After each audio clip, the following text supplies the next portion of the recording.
stovyklauja. Kol kas visuosi dar, laukiu veiksmo. Bus, tuo visi susirinks. Hop.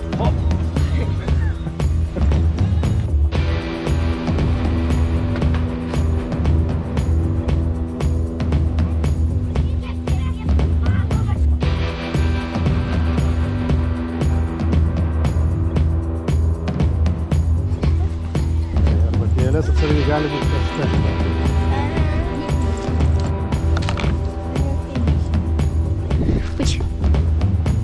Kuo daugiau klausimų, to geresnė grupė.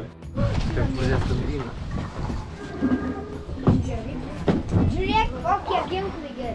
O kas žino, kas tie Lietuvos partizanai buvo? Gynėjai, už laisvę. Taip, tai kaip Sovietų sąjunga mus okupavo antrą kartą, dalis gyventojų prisimindami tą pirmąjį kartą, sovietinį terorą, trėmimus, plėšimus, nusprendė, kad negalim tylėti, reikia priešintis. Kaip jam nepatiko.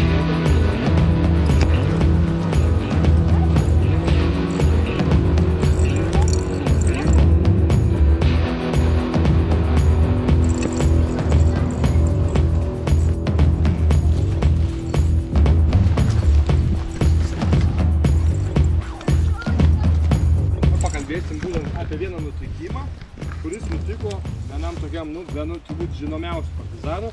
Tai Juozui Lukšai Daumantui. Mūsų kodas raudonas velnis. A panešit? Raudonas velnis. Atsargiai gražiai neškit. Pradės panešti, jeigu ką. Ne, jau viskas yra. Vakės nesusilaikė. Paneškit.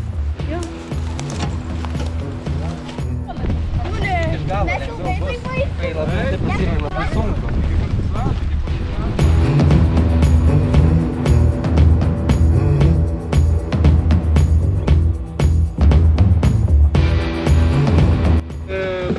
Žygio metu kursim laužą. Laužo užkūrimui dažnai naudojamos tokios prakaras. Mes mokinsime su viena prakara, kurią aš atsinešiau, bet kartu mokinsimės ir su beržo tožė.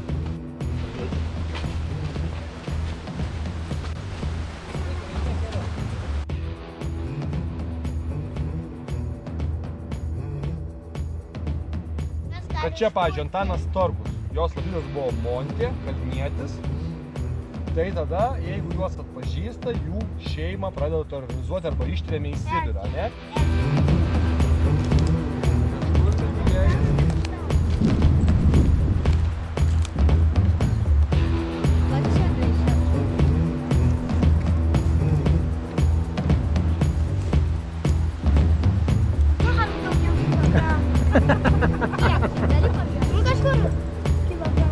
Džiaugit atradė, nes reikės nešti.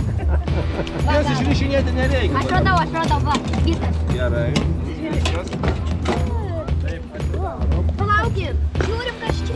Čia taip pat. Vata, čia vaikščiai. Skeltuvas matom. Magnis, tokios cheminės medžiagos priemaišos, kurias tam tikra jėga pabandžius nudrožti, mes turim žiečiant. Didžiausia klaida, kokią daro dažniausiai žmonės dirbdami su skeltuvu, kad bando jį užkurti taip. Taip. Mes tada jį paimam taip ir dedam į vidurį. Taip. Čia 45 laipsnių kampas. Čia mes turim ant šitos plokštelės žodį up. Matot? Vadinasi, čia bus viršus. Taip. Čia bus viršus, apačioje yra dantukai.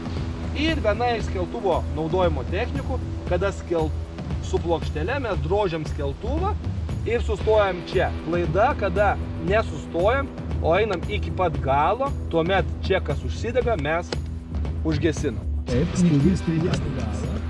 Iškai per gulščiai laikai stačiau. Nenusidegins.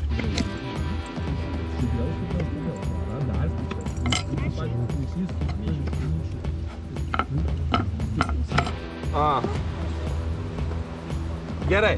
Tai kaip mes ruošiam tą vatinuką, taip pat mes ruošim ir beržo tošį. matot, jau yra kažkokie mikro tokie plošteliai. Taip pat mes ir čia galim pasimti peilį. Aš, pavyzdžiui, mėgstu su peiliu, bet dabar mes pasidarysim su šita. Ir vidutiniškai apie 60 žuvų Lietuvoje per metus pasiklysta. Dažniausiai tai būna senyvo amžiaus žmonės grybaujantis. Ir kaip galvojat, nuo ko jie nukenčia labiausiai? Nuo maisto trūkumo? Nuo vandens. Nuo vandens trūkumo? O nuo ko dar? Nuo nuovargio. Nuo nuovargio, nuo ko pagrindinis, kaip galvojat? Ne. Nuo šalčio. Taip. Nu, sėdam. Taip. Ir bandysim bendrauti nebylaus valdymo signalais. Vadinasi, jeigu aš pasakysiu stot, rodysiu taip. Po to Taip. išlikėt va taip va. Vyvrlaužį taborą neįsiu. Jeigu rodysiu taip, vadinasi greičiau. Jeigu rodysiu taip, didinam atstumus. Taip. Atviroje vietoje eisim didesniais atstumais. Viens nuo kito. Jeigu rodysiu taip, vadinasi mažinam atstumus. Supratot? Ir dar labai svarbu, kad žiūrėtume, mūsų ginklai būtų nukreipti, taip sakant, eglute ir į skirtingas pusės.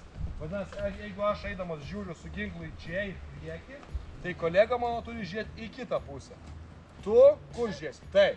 Čia kolega į kitą pusę. Taip. Ir taip visi dengsim skirtingas pusės, o galiniai žmonės dar žiūri ir galą. Ne, apsisuka ir žiūri. Tai mes nugarą prižiūrėsim. Jo.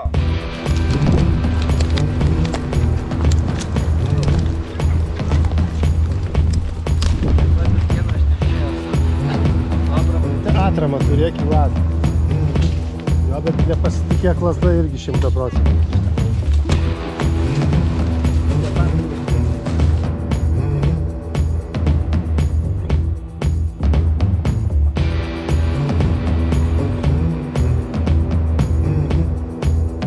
Prašom čia.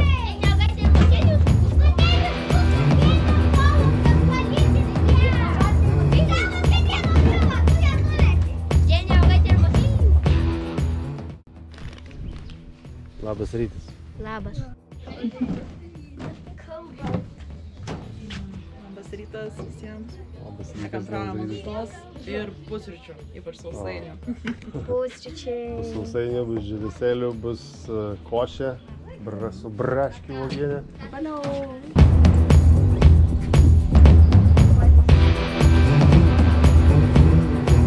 Žiūrėk.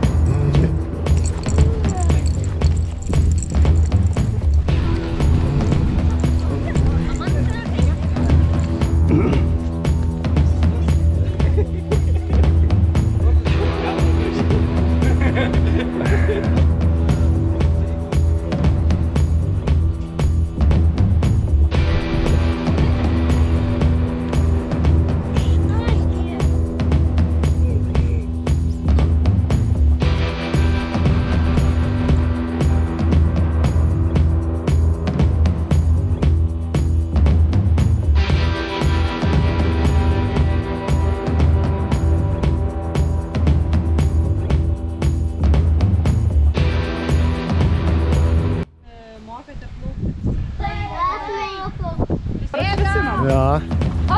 Hopp, hopp, hopp, hopp, hopp, hopp! Plojam, plojam! Treneri! Treneri! Treneri! Kartu kalurkė!